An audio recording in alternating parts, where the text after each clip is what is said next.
Should you start a pressure washing business today? Hi, my name is Nate Jones, and this is Business Idea Breakdown. On this channel, I evaluate business ideas. I give them a rating between 1 and 10 based on if I would start them or not.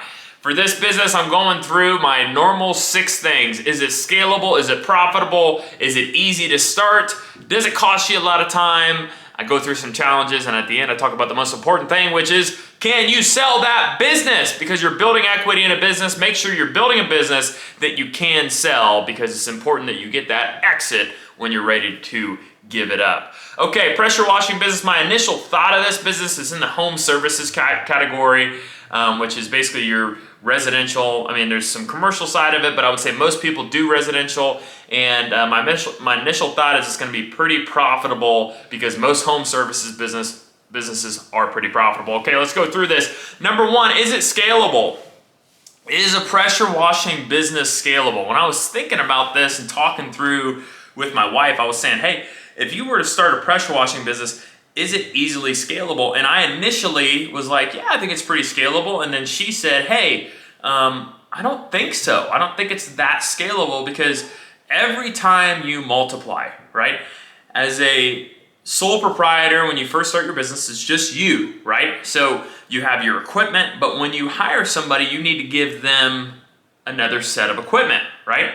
You have a crew of pressure washing people. So every time you hire another person, you got to give them a pressure washer, which I looked up is about $1,000 to $2,000, depending on the pressure washer. You can probably get them cheaper. So you have to spend $2,000, and if they don't have a truck or some sort of vehicle to transport your stuff, you have to provide that for them. So then you got to buy a truck, maybe a trailer. I see a lot of the ones local here have trailers. So if you really think about it, you not only have the expenditure of having an employee, but you also have the expenditure of buying additional equipment for them to do their job. So I think that's the biggest hurdle with this business, is being able to scale it to a 20, 30 person company, is that, you know, hey, this might be a kind of a side hustle business where you can make a great living, but are you going to turn this into a $5, $10 million business? I don't know. It's not impossible, but I think that might be the biggest hurdle, is you scaling that. Okay, going to number 2, is it profitable? Now this makes up for the inscalability. A pressure washing business is so profitable when I started doing the math. Your upfront cost, from what I saw, was around $2,000 to $3,000. It's about $2,000 for your equipment and the pressure washer. And let's be honest, you could probably use an SUV at first. You probably don't need a trailer. So I'm thinking like bare bones to get you going is probably around $3,000. And it looked like on a single story house, it's about $250 to $350 that you could charge. On a 2-story house, you can go from $350 to $550. So if you're thinking about that, $350 per job, let's use that as an average. It's going to take you about 8.5 jobs. So let's say 9 jobs for you to make back that $2,000 to $3,000. That's not bad, because you could probably get 9 jobs in a week. So the first week in business, you're basically working to pay your expenses, pay off your equipment, and then from there on, you're making money. So, you know, pretty profitable if you can make a profit within the first week or 2 weeks or 3 weeks, right? Until you get to that 9th job. And that's pretty good. That's pretty good business. That it's that easy to get the equipment together and become profitable so quickly. So that's a high score in the profitability category. Ease of entry. This is a great thing and also a bad thing, and I'll talk about this later when you decide to sell your business. So ease of entry, it seems like it's pretty easy. You could probably look up how to pressure wash on YouTube. You could probably maybe shadow somebody for a day. It's probably not that hard to learn how to pressure wash, because you know, it's one of those things that you could probably learn pretty easily. So very easy for anybody to gain that skill to start this business, which is a great thing. This is a great side hustle because it doesn't require you to get a certification, to get a license, to get any sort of thing to start this business, which is great. So next category, the 4th category, is time. How much time does this take? Is this a business when you're going to be in your business all day long and you're never going to have time for anything else? When I was looking at this, I was amazed. This is actually kind of a great business to be in if you say, hey, you know, I don't want my entire day to be taken up, because it looks like it takes about 2 hours to do a job, depending on the job. Maybe it takes less, but 2 hours. So you're making about $350. And I always say, this is my gauge. I use a $50,000 salary. Let's say you have a $50,000 salary and you want to start this business. How much is it going to take you to make $50,000? When I did the math at $350 per job, all you need is about 4 jobs a week for you to make 50 grand. Now you have fixed costs, you have your equipment, you have all that. I get that.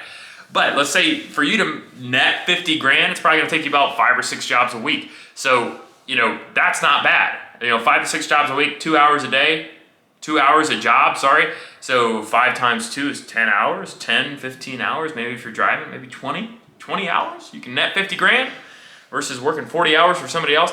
That's not bad. I really like the time category of that because that really, if you don't want to push too hard, maybe you're retired, you're looking for a retired business to do, that's not bad. 20 hours a week, probably get a lot of it in, work it around your calendar. Challenge, the biggest challenge, and I say this in every business, is lead generation, getting pressure washing jobs. How do you get pressure washing jobs? I'm not going to go into that because I don't know the ins and outs of that business, nor have I started it. But what I am is I'm evaluating it, and I'm saying lead generation is a challenge in any business. But you can't overcome it if you work hard, put your head down, and you are committed to growing that business. So I think that's one challenge. Another challenge is finding workers, because if you're making $350 per job, finding somebody to help you, finding somebody who's okay with being outside all day. I know that's the biggest challenge in the home service industry, is finding people who want to work. Nobody wants to work. That's what everybody says, right? Yep, that's the hardest thing. So the hardest thing is finding somebody to work. And I think also, depending on where you're at, is it oversaturated? Is there enough people to do it? But I think somebody who wants to come in here and work hard in this type of business can crush it. But those are a couple challenges. And then when I looked up, can you sell this business? This business was put in the cleaning industry when I looked up the EBITDA, which EBITDA is a fancy word of saying net income. EBITDA is earnings before taxes, depreciation, and a couple other things. So basically, your net income in the simple terms. So if you're, and I used $1 million revenue valuation, because let's say you're doing this for 20 years, you could probably scale it to $1 million. And your EBITDA is your net income. So let's say you have $1 million, you have salaries and everything. Let's say you net 500 grand. So you're 50%, 500 grand is going out in expenses, 500 grand is keeping you in your pocket, which is, I would say, hey, fantastic for a pressure washing business. If you can get up to $1 million in revenue, you are a hard worker and you've probably crushed it. So it looks like the EBITDA, the multiple, which is the multiple of the net income, which is 500 times, it's 3 to 5, but I put 3 because if I were to buy this business, there are some things that push down the multiple in my opinion, just from me evaluating it. Now I know a lot of people are probably gonna beat me up in the comments, that's fine. So 500 times 3 is 1.5 million. So you can sell this business for 1.5 million at a $1 million revenue mark with a $500,000 net income. 500 times 3 is 1.5 million. My biggest thing with selling this business is that the ease of entry really kind of puts it down, and I'm gonna rate this between 1 and 10. Right now, here's the rating. I'm gonna rate this at a 7.2. Anything over 8 is a business I would start. Anything under 8, I would have to really think critically about starting. 7 is a great score, but the reason I wouldn't start it is because I feel like it's very hard to scale. Every time you scale, you have to spend another 2 to 3 grand in equipment, and you have to find somebody, probably put them in a truck or a trailer, so you have a very large expenditure. If you think about it, of another truck and a trailer, you're up like 10, 15 grand every time you hire somebody. So I think your expenses are gonna eat you alive in this business as you scale it, so your margins are gonna be a lot smaller. So that EBITDA of 1.5 million, I think if you're doing $1 million, you're probably gonna net 250.